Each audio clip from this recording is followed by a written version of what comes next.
सर्वांना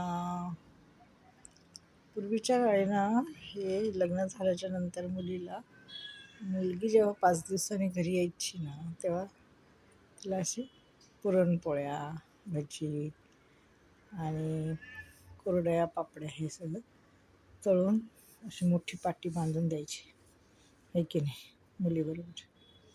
तुम्हाला दिली होती का? मला दिली होती बा माझ्या आईने. मी पण दिली होती माझ्या मुलीला. जेव्हा तिचे सासरकडचे तिला घ्यायला आले होते ना, तेव्हा तिला दिली होती मी बांधून.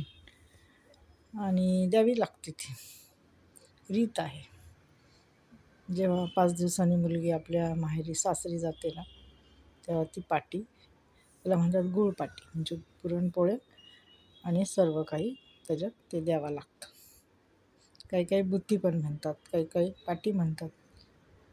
तर ते मुलीबरोबर तो शिधा द्यावा लागतो आणि ती पद्धत आहे देण्याची. प्रत्येक धर्मात ते द्यावंच लागतं.